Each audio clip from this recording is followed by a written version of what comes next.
Hello friends, welcome back to my YouTube channel, Miss IS Officer. In this video, I present my IGNOU assignment, MSc 109 Research Method in Economics. In this assignment, there are two sections, Section A, Section B. Section A has two questions. Each question carries 20 marks and we have to write in 700 words.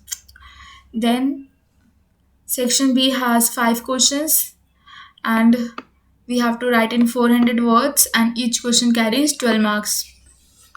Now I start my assignment. Section A, explain question 1, explain with illustration the conflict between inductivism and hypothetic deductivism, how these two methods are useful undertaking research in social sciences. So inductivism and hypothetic deductivism are two opposing approaches of scientific research and including social sciences. तो मैंने यहाँ पे इंडक्टिविज्म आप ये बता रखा है, आप ये नोट डाउन कर सकते हैं. अगर आपको इस असाइनमेंट का पीडीएफ चाहिए तो मेरे को मेल करिए. एंड मैंने MEC 007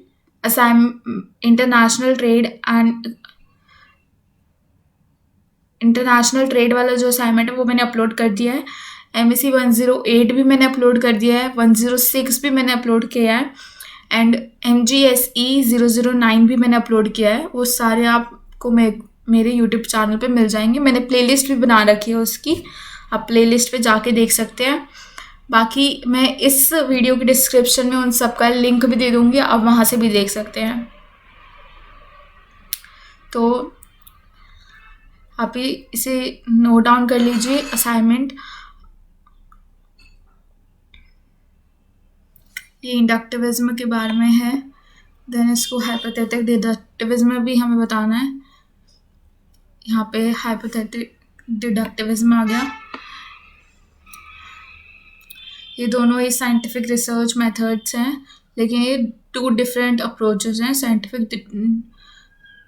साइंटिफिक रिसर्च की.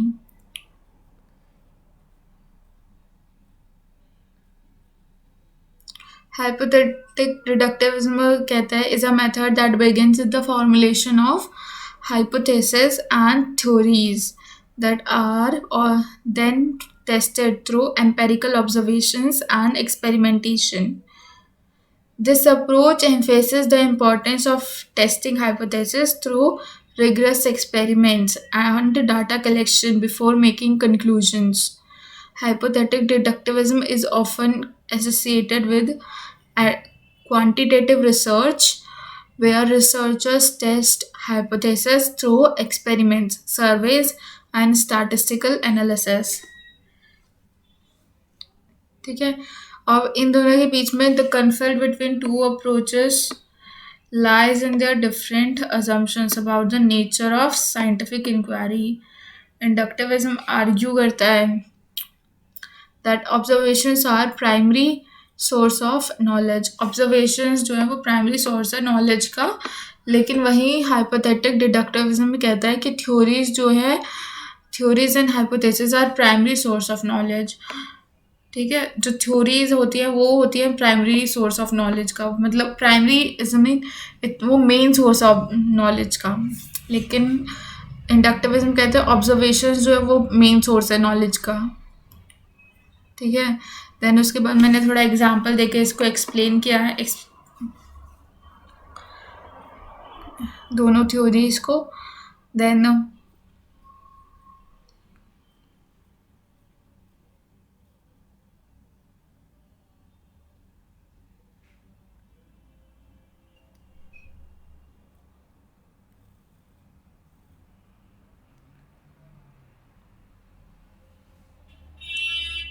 in contrast, hypothetic deductivism might be going by formulating a hypothesis about the factors that contribute to protest participation and testing the hypothesis through a survey, research, or experimental manipulation. Inductivism method जो होता है वो is useful होता है research in social sciences in several ways. ठीक है. Then उसके बाद मैंने बताया कि कैसे कैसे वो यूज़फुल होता है, जनरेटिंग न्यू नॉलेज में इस यूज़फुल होता है। तो इसके थोड़े एक्सप्लेनेशन दे रखे, आप इसे नोट डाउन कर लीजिए।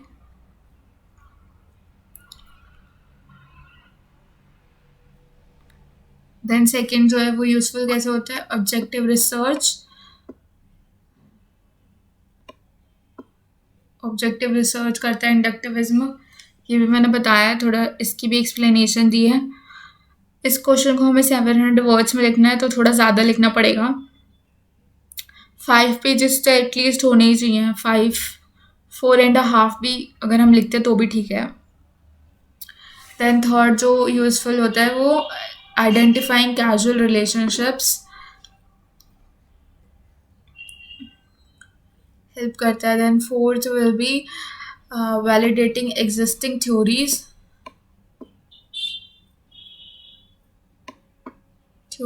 इंडक्टिविज्म में, ठीक है। देन हाइपोथेटिक डिडक्टिविज्म में जो होता है वो भी यूज़फुल होता है सोशल साइंस में रिसर्च करने के लिए, ठीक है। वो कैसे यूज़फुल होता है हम ये भी बताएंगे। First, it help researchers to be systematic and organised in their approach. वो सिस्टमैटिक होता है, ऑर्गेनाइज्ड होता है अपनी अप्रोच में। सेकंड क्या होता है, जो ये अलाउ करता है रिसर्चर्स को हाइपोथेसिस टेस्ट करने के लिए रिगरसली एंड ऑब्जेक्टिवली, ठीक है। देन उसके बाद ये कैसे अलाउ करता है, by using empirical data to evaluate hypothesis researchers can determine whether their theories are supported or not. Third, it helps researchers to refine existing theories or develop new ones. By evaluating hypotheses in light of empirical data, researchers can modify theories to better explain the phenomena under investigation. Finally, hypothetic deductivism method encourages transparency and accountability in social science. Hypothetical deductivism होता है वो transparency encourage करता है, accountability होती है उसकी वजह से। By documenting each step of the research process, researchers can provide a clear and comprehensive account of their findings, ठीक है। उनके पास, रिसर्चर्स के पास जो होता है वो प्रोसेस का पूरा स्टेप बाय स्टेप उनके पास पूरा डॉक्यूमेंट होता है कि उन्होंने क्या क्या किया है, तो उनके पास जो फाइंडिंग्स आती है वो एक कंप्रिहेंसिव वे में आ जाती है, जिसकी वजह से उनको बहुत हेल्प मिलती है ऑब्जर्वेशंस करने में। Both approaches have their strength and weaknesses, inductivism can be useful. यहाँ पे ये बता रहे हैं कि दोनों अप्रोचेस जो हैं वो उनकी स्ट्रेंथ भी है, वीकनेसेस भी है। इंडक्टिविज्म जो है वो हेल्प करता है इन generating new insights and hypotheses based on real world observations.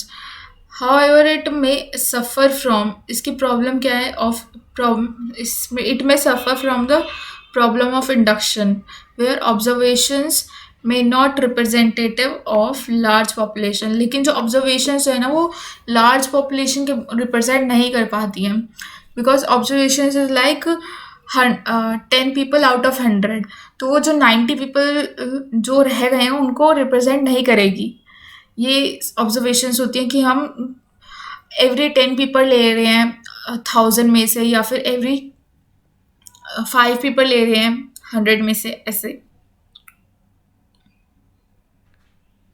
तो जिसकी वजह से बायस होता है researchers face biasness. And hypothetic deductivism जो होता है वो रिग्रेस है, ज़्यादा रिग्रेस है टेस्टिंग में, हाइपोथेसिस टेस्टिंग में, and can suffer from lack of ecological validity.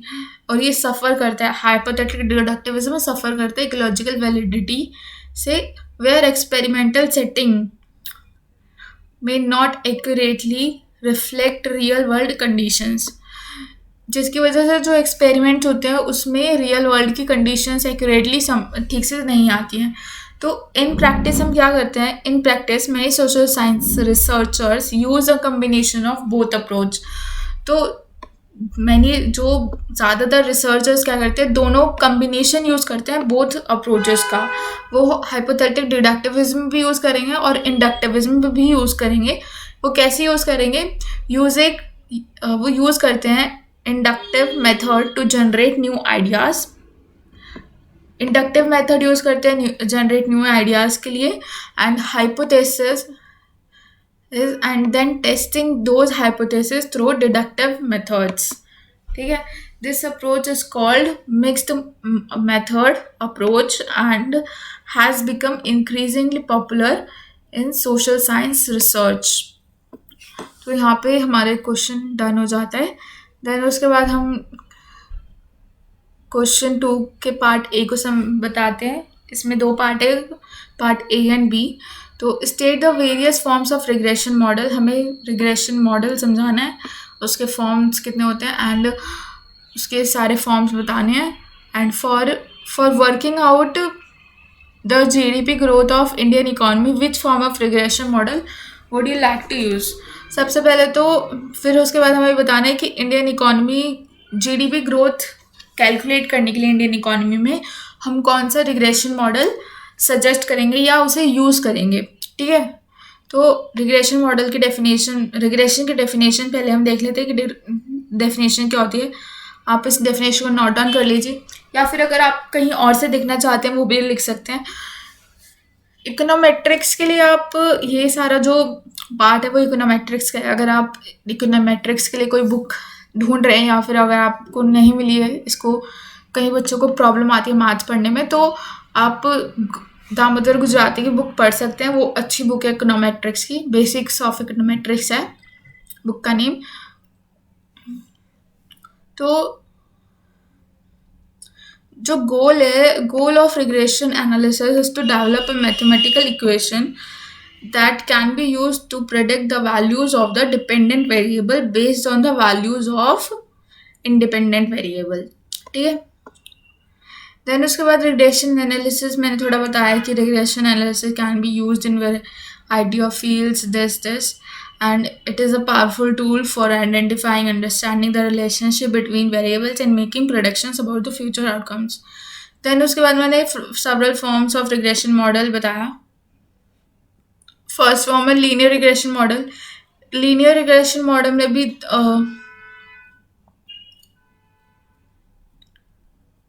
ये इसकी एक्सप्लेनेशन दी है। Linear regression model is one of the simplest and most widely used regression model. It assumes that relationship between independent variable and dependent variable is linear, which means that the change in the dependent variable is proportional to the change in independent variable.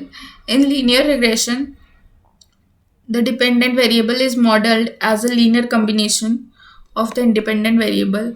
The objective is to find the best fit line that minimizes the sum of squared errors. Then उसके बाद हमारा आता है polynomial regression model. इसको भी मैंने थोड़ा define किया है, आप इसको नोट डाउन कर लीजिए।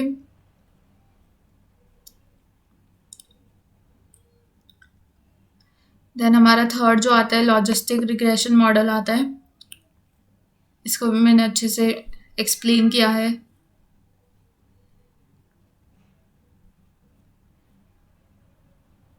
देन उसके बाद हमारा रिज रिग्रेशन मॉडल आता है। इसको भी मैंने सारे एक्सप्लेन अच्छे से किए हैं, सारे रिग्रेशन मॉडल्स जो हैं। देन उसके बाद हमारा टाइम सीरीज रिग्रेशन मॉडल है, इसको भी मैंने अच्छे से एक्सप्लेन किया है।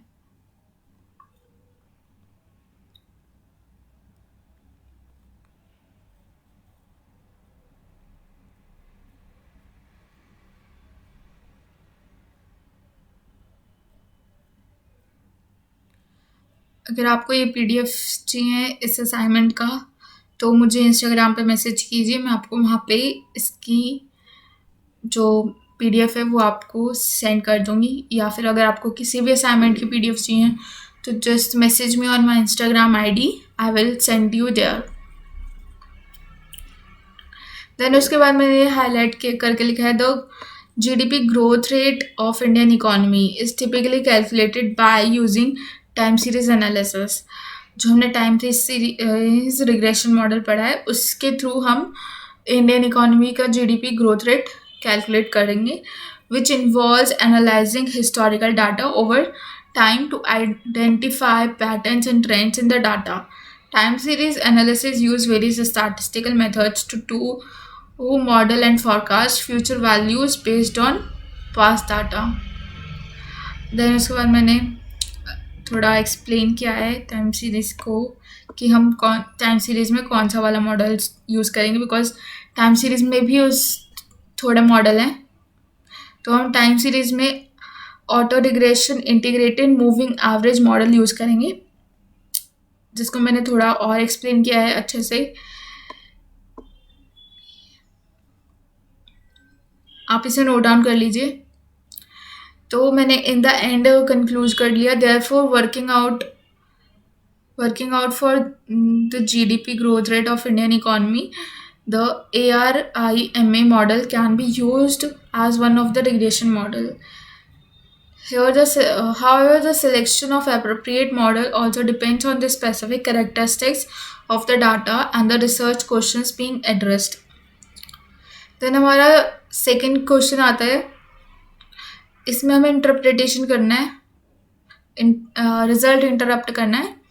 अगर आपने दामोदर की बुक पढ़ी है तो आप इस क्वेश्चन को अच्छे से आंसर कर पाएंगे, बट अगर नहीं भी पढ़ी है तो भी कोई दिक्कत नहीं है। अगर आप बेसिक नॉलेज के थ्रू इसका इंटरप्ट करते हैं रिजल्ट तो भी ठीक है। मैंने पहले क्वेश्चन लिखा है इसका, ये कुछ फिगर्स हैं जिसके थ्रू हमें अपना आंसर इंटरप्ट करना है।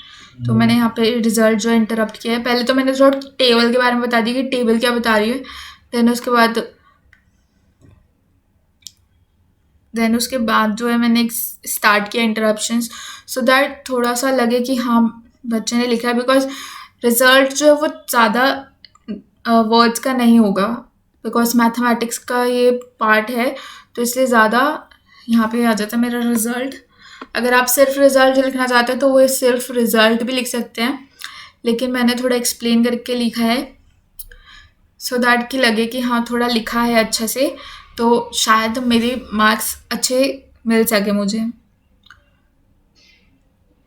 तो मैंने दामोदर की बुक पढ़ी थी एंड मुझे उससे बहुत हेल्प मिला है इकोनोमेट्रिक्स में।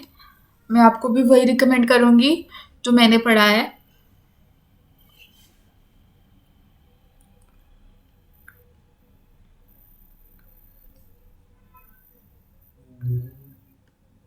इसमें मैंने ग्राफ के थ्रू भी एक्सप्लेन किया है, स्कैटर डायग्राम मैंने यूज़ किया है।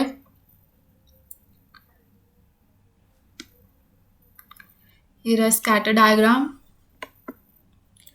देन उसके बाद मैंने real GDP and time and the fitted regression line, ये रिग्रेशन लाइन है एंड ये सारी ऑब्जर्वेशंस हैं।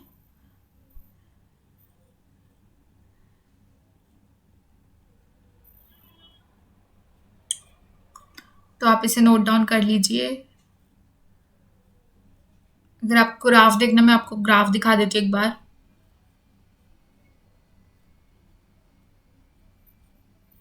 ये ग्राफ है, आप इसे नोट डाउन कर सकते हैं। अगर आप नहीं भी बनाना चाहते कोई भी तो भी कोई दिक्कत नहीं है, आप सिर्फ रिजल्ट लिख सकते हैं, लेकिन बट फिर आप ये वाली लाइन मत लिखिएगा, scatter diagram given through this figure, ये मत लिखिएगा।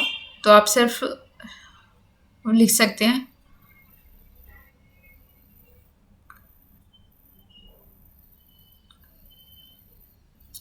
होप आपको ये आंसर हेल्प करे। दामोदर की बुक बहुत अच्छी है, आप उसे पढ़िए एंड इकोनोमेट्रिक्स में आपको वो हेल्प करेगा। And research methods of in economics जो है वो आपका इकोनोमेट्रिक्स से ज़्यादा रिलेटेड है, तो दामोदर की बुक परफेक्ट है उसके लिए, मैं आपको वही रिकमेंड करूँगी। देन हमारा आता है section B, question number 3, common state the common elements of interpretation and critical theory of paradigm. How does interpretivism paradigm is useful for theory building. तो मैंने interpretation and critical theory for are both paradigms that are concern, ये explain किया है कि वो कैसे हैं, critical theory and interpretation paradigms.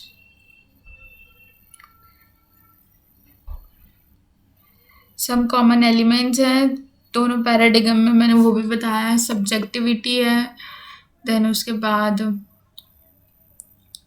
आप इसे नोट कर लीजिए। देन उसके बाद लैंग्वेज है, language and discourse. And please अगर आपको ये वीडियो हेल्प कर, ये असाइनमेंट हेल्प करे आपको असाइनमेंट बनाने में, तो please like, share and subscribe and let me know in the comment section as well and press the bell icon. So the third one is social and historical context. Both paradigms recognize that texts are produced within specific social and historical contexts, and that these contexts influence the meaning of the text. Then fourth आता है हमारा ideology and power, common element है paradigm में। Read of response fifth है। Then उसके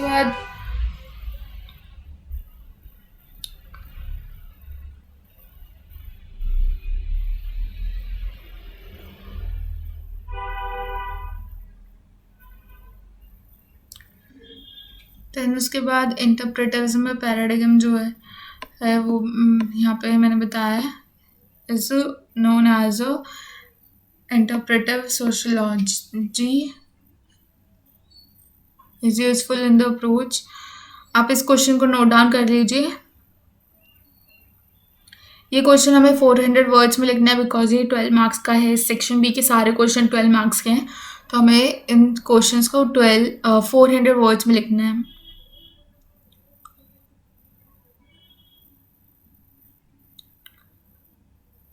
hope this answer will help you.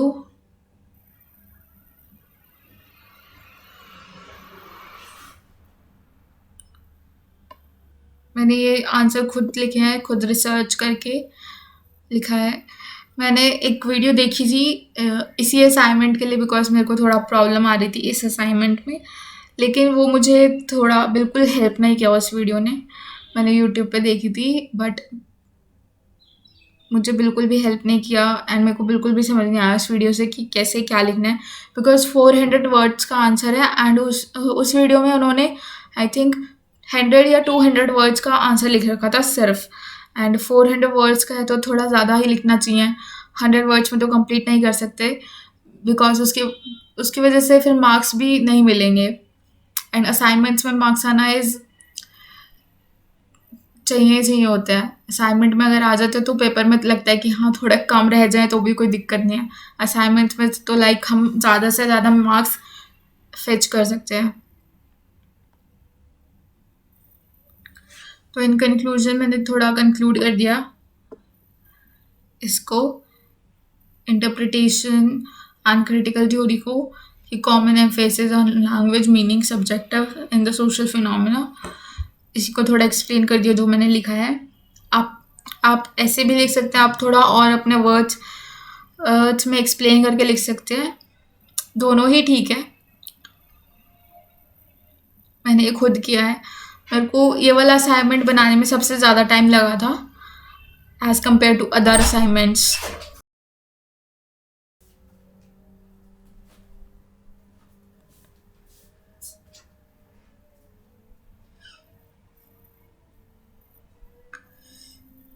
तो मेरे को ये वाला असाइनमेंट बनाने में बहुत ज़्यादा टाइम लगा था as compare to other assignments. तो आप इस असाइनमेंट को नोट डाउन कर लीजिए। होप आपको ये हेल्प करेगा। मैंने बहुत ही रिसर्च करके ये असाइनमेंट बनाया है। Hope this will help you. So our next question is fourth question. Distinguish between mono-method research and mixed method research. State the rationale for use of mixed method research in social sciences. तो मैंने mono method and research methods का approach बता दिया कि दोनों ही जो है वो मेथड्स रिसर्च मेथड है एंड यूज़ होते हैं डिफर इन देयर जो दोनों मेथड है वो डिफरेंट है in their methods. Data collection techniques उनकी अलग है, एनालिसिस प्रोसीजर उनका अलग है, लेकिन दोनों ही मेथड जो है वो रिसर्च के हैं। देन उसके बाद मैंने थोड़ा दोनों ही मेथड को एक्सप्लेन किया है। ये रहा मोनो रिसर्च मेथड एंड उसका एग्जांपल भी मैंने दिया है।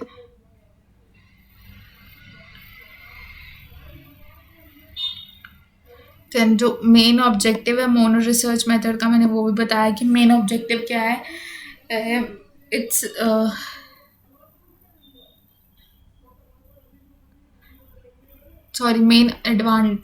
जो मेन एडवांटेज है वो मैंने भी बताया है कि मेन एडवांटेज क्या है कि सिंपल है, फोकस है and allows researchers to collect data and analyse it using a single method, कि हम सिंगल मेथड से ही एनालाइज कर सकते हैं उसे। देन उसके बाद मैंने मिक्स्ड मेथड रिसर्च बताया है। मिक्स्ड में भी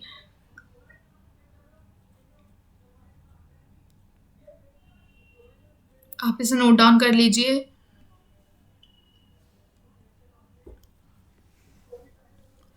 mono method and mixed method आपकी जो है इग्नू की बुक में भी दे रखा है, आप वहाँ से भी इसे कवर कर सकते हैं इस पार्ट को। अदरवाइज आप गूगल से भी रिसर्च कर सकते हैं।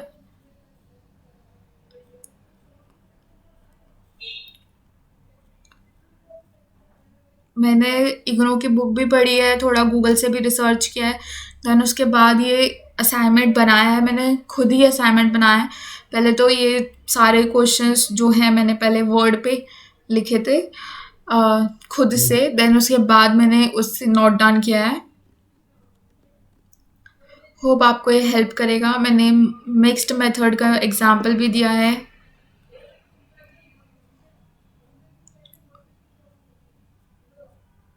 देन उसके बाद रेशनेल भी बताया है कि यूज़ ऑफ मिक्स मेथड कैसे, वो रीज़न उसका बताया है। एग्जाम्पल भी दिया है। एग्जाम्पल से चीज़ें अच्छे से एक्सप्लेन की जा सकती हैं अगर आप एग्जाम्पल देते हैं। तो मैंने एग्जाम्पल दे के ज़्यादातर चीज़ें एक्सप्लेन की हैं। जस्ट लाइक मैंने पब्लिक इकोनॉमिक्स में एक्सटर्नैलिटी का जो क्वेश्चन था वो भी एग्जाम्पल के थ्रू ही एक्सप्लेन किया था।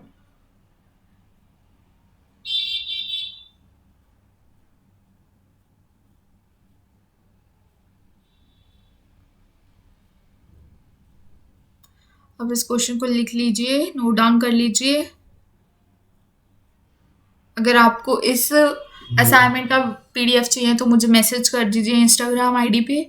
एंड प्लीज़ अगर आपको ये असाइनमेंट हेल्प कर रहा है तो मुझे बताइए एंड मुझे इनकरेज कीजिए, थोड़ा मोटिवेट कीजिए कि मैं और असाइनमेंट्स डालूँ। And please like my videos and subscribe my channel. Then उसके बाद मैंने थोड़ा ओवरऑल कंक्लूजन दे दिया है। Choice between mono and mixed research method will depend on the research questions पे ही डिपेंड करता है। Nature of the research problem क्या है, अवेलेबल ऑफ रिसोर्सेज भी अवेलेबल होनी चाहिए अगर आप किसी चीज़ पे रिसर्च कर रहे हो तो ये सारी चीज़ें भी मैटर करती हैं। तो मैंने ओवरऑल ये सब बता दिया है।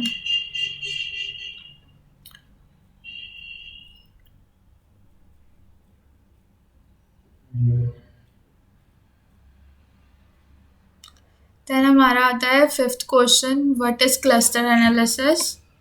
क्लस्टर एनालिसिस क्या है। देन उसके बाद हमें स्टेप्स बताने हैं जो क्लस्टर एनालिसिस में इन्वॉल्व होते हैं एंड उसके बाद थोड़ा इलस्ट्रेशन भी देना है इसका। तो क्लस्टर एनालिसिस से मैंने स्टार्ट कर दिया बिकॉज इंट्रोडक्शन में ही यही स्टार्ट करेंगे, क्वेश्चन इसी पर है। तो मैंने उसकी डेफिनेशन दी है, उसके बारे में थोड़ा एक्सप्लेन किया है देन उसके बाद यहाँ पे जो स्टेप्स इन्वॉल्व होते हैं क्लस्टर एनालिसिस में वो बताया है। फर्स्ट स्टेप है डाटा प्रिपरेशन, डाटा को कैसे प्रिपेयर करते हैं। देन सेकेंड है सिलेक्शन ऑफ वेरिएबल्स।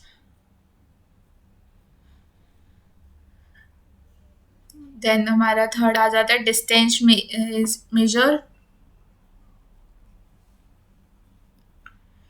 देन हमारा डिस्टेंस मेजर के बाद आता है लिंकेज मेथड, हमें लिंक करना पड़ता है थिंग्स को। एंड उसके बाद मैंने थोड़ा इलस्ट्रेशन भी दिया है स्टेप्स के बाद। देन फिफ्थ स्टेप आता है नंबर ऑफ क्लस्टर्स। क्लस्टर्स कैसे हैं, नंबर ऑफ क्लस्टर्स में to be formed is determined by analyst and may be based on prior knowledge or an empirical creation such as the elbow method and or slot analysis. Then sixth step है cluster formation। Cluster को form करना पड़ता है using the selected distance measure linkage method number of clusters objects are grouped into clusters. Then seventh step है हमारा cluster evaluation. Cluster को evaluate करते हैं जो भी हमने क्लस्टर्स बनाए हैं। देन उसके बाद मैंने इलस्ट्रेशन दिया है एग्जाम्पल इसका, आप ये इलस्ट्रेशन लिख सकते हैं एग्जाम्स में, वो एग्ज़ाम में। एंड अगर ये क्वेश्चन एग्ज़ाम में भी आता है तो भी आप ये कर सकते हैं। एग्ज़ाम में ये क्वेश्चन बहुत कॉमन है, बहुत बार रिपीट होता है, ये क्वेश्चन आ सकता है। एंड अगर आप असाइनमेंट में भी ये आंसर लिख सकते हैं, same ditto copy.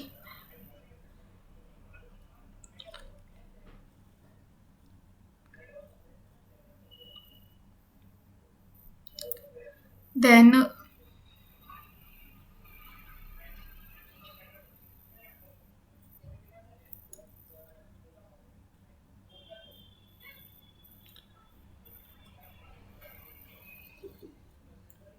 For example यहाँ पे मैंने अगेन एक एग्जाम्पल दिया है। They can offer luxury items to high income spenders, saving account savings accounts to the middle income savers and budget friendly options to the low income budgeters. then मैंने थोड़ा conclude कर दिया in conclusion करके। And उसके बाद थोड़ा बता दिया कि क्लस्टर एनालिसिस क्या है, उसके बाद आइडेंटिफाई करता है उसका प्रोसेस भी थोड़ा सिर्फ स्टेप्स के स्टेट कर दिया कि स्टेप्स क्या क्या हैं। देन उसके बाद resulting cluster analysis can provide valuable insights into the underlying structure of the data and inform decision making in many fields। कि उसके बाद रिजल्ट कैसे उसका हेल्प करता है, मैंने वो सब बता दिया। देन उसके बाद question 6, what is the difference between case study methods and survey method. हमें इस डिफरेंस बताना है कि केस स्टडी मेथड में डिफरेंस एंड सर्वे मेथड का क्या डिफरेंस है। Case study survey method are two commonly use research methods in the social science. ये भी रिसर्च मेथड्स है social science and both are useful in gathering data to answer research questions but they differ in several की aspects. तो मैंने पहले तो case study method बता दें कि इन्वॉल्व क्या करता है, in depth examination of scientific individual group organisation or situation. Researchers collect and analyze data from multiple sources. तो आप ये लिख सकते हैं सब कुछ। यही मैंने केस स्टडी मेथड बताया है, इग्नू की बुक में अच्छे से केस स्टडी मेथड दे रखा है। देन उसके बाद मैंने बताया कि सर्वे मेथड क्या है, सर्वे मेथड कैसे क्या होता है उसके अंदर। Survey method involves collecting data from a large sample of individuals using standardized questionnaires or interviews. The researcher aims to obtain information about attitudes, beliefs, behaviors, and other characteristics of the population of interest.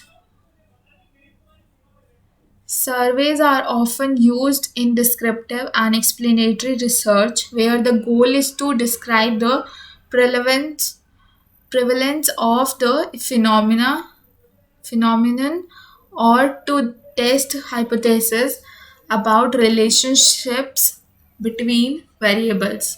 इसमें की difference भी मैंने बताया है कि की difference उसका क्या है. पहले मैंने थोड़ा दोनों बता दिया, case study method and survey method. मैंने उसके बाद मेन डिफरेंस क्या है वो बता देना है. तो मेन डिफरेंस है is the scope of collection of data, कि केस स्टडीज कैसे कलेक्ट करता है डाटा, उसका स्कोप क्या है. देन उसके बाद सर्वे मेथड कैसे कलेक्ट करता है डाटा, उसका स्कोप क्या है, ये सब मैंने बताया है. उसके बाद अनदर डिफरेंस जो है वो भी मैंने बताया. Another difference is the level of control the researcher has over the data collection, कि कितना कंट्रोल होता है रिसर्चर का डाटा पर, ये मैंने बताया. जो सर्वेज में लेस कंट्रोल होता है रिसर्चर का डाटा पर, रिसर्चर का इतना कंट्रोल नहीं होता सर्वे पे, लेकिन केस स्टडी पे रिसर्चर का फुल कंट्रोल होता है कि वो किस स्टेट को किस केस को स्टडी करना चाहता है या फिर किस केस को नहीं करना चाहता, वो चूज कर सकता है रिसर्चर जो रिसर्च कर रहा है. फॉर एग्जाम्पल अभी मुझे असाइनमेंट बनाना था, तो मेरी जो रिसर्च थी वो इस क्वेश्चन तक थी या फिर इस असाइनमेंट तक ही सीमित थी कि मुझे इन्हीं टॉपिक्स पर रिसर्च करना था. मैंने ज़्यादा पूरी असाइनमेंट बनाने के लिए मैंने पूरा MEC 109 पूरा कोर्स पे रिसर्च नहीं किया. ये एक एग्जाम्पल है इसका. इन अगर लेमैन लैंग्वेज आप समझे तो ये एक एग्जाम्पल है कि मेरे को अगर असाइनमेंट बनाना है 109 का, तो मैंने सिर्फ उसी टॉपिक को देखा जो असाइनमेंट में थे, जो क्वेश्चंस मेरे को करने थे, या देन वो हो गया केस स्टडी मेथड कि मैंने उन्हीं केसेस को देखा. सर्वे में क्या होगा, मेरे को पूरा एग्ज़ाम, मेरे को अगर एग्ज़ाम देना है तो मैं पूरे एग्ज़ाम की प्रिपरेशन करूँगी. मैं चूज़ नहीं कर सकती कि मेरे को कौन सा टॉपिक करना है कौन सा नहीं करना है. ये चीज़ होती है सर्वे में. देन इन कंक्लूजन मैंने थोड़ा कंक्लूड कर दिया है दोनों के बारे में, case study and survey method में.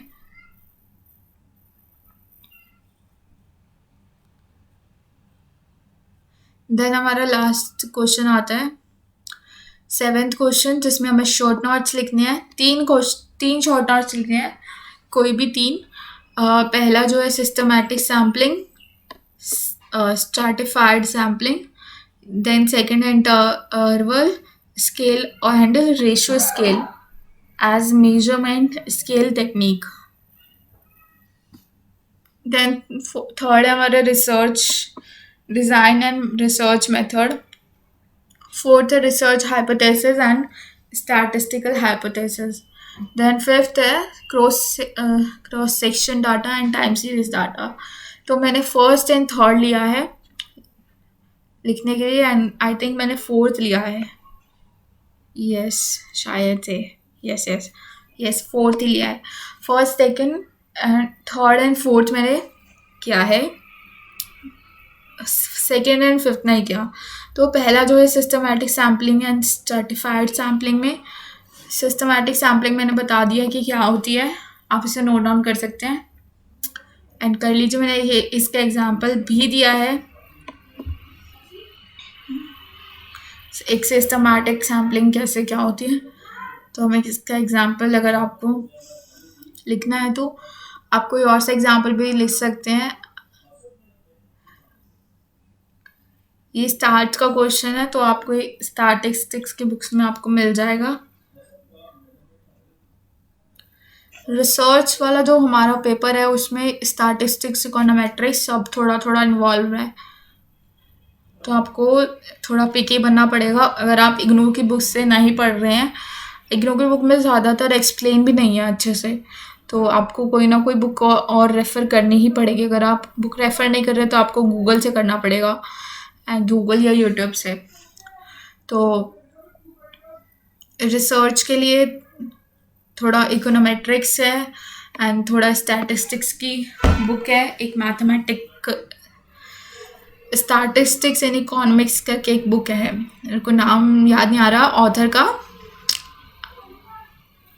आप सर्च कर सकते हो उसे बुक को.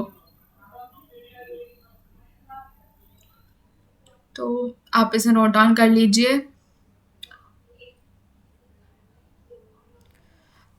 अगर आपको इस असाइनमेंट का पीडीएफ चाहिए तो please let me know in the comment section and message me on my Instagram ID. I will provide it to there.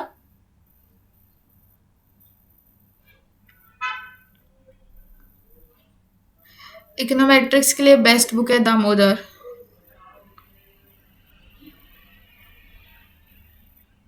Then मैंने थर्ड जो लिखा है research design and research method पे लिखा है।